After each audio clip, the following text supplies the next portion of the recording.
I'm Rick Stevens, and I'm an Indiana worker. Most people think that right to work is strictly a union issue, but this is not the case. Right to work affects every man, woman, and child where it exists. Right to work goes back to the 50s when companies decided to increase profits by taking back the gains made by workers' unions.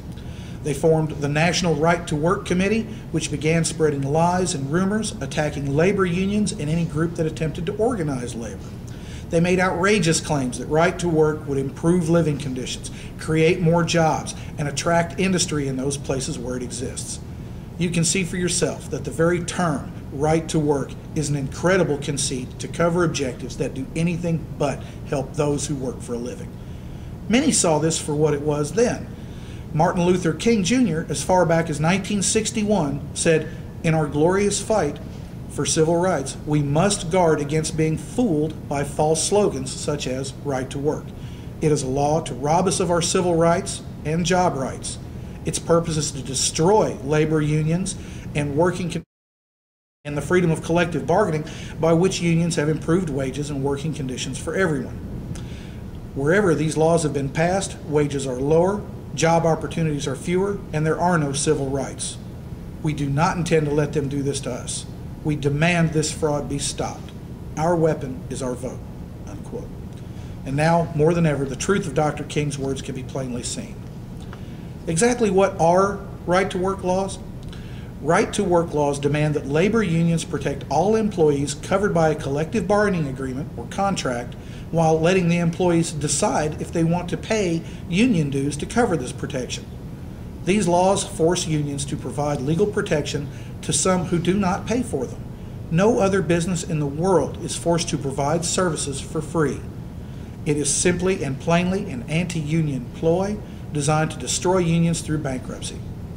Merely having a union company around makes non-union companies compete for the workforce. So union advances help everyone, and union declines allow all employers to lower wages and benefits. Now let's look at the actual comparisons. And keep in mind, these are numbers for everyone, not just union members. Average worker salaries decrease in a right-to-work state versus a non-right-to-work state by $5,538 per year. Median household incomes decrease by $6,185 a year.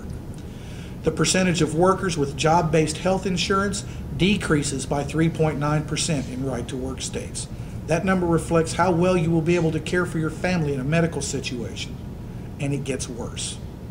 Actual percentage of employers offering insurance to employees decreases by 6.4%, and the percentage of companies with fewer than 50 workers offering health insurance decreases by 9.2%.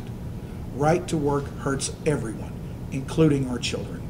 The poverty rate for children in right-to-work states is 26% and only 23.3% in non-right-to-work states.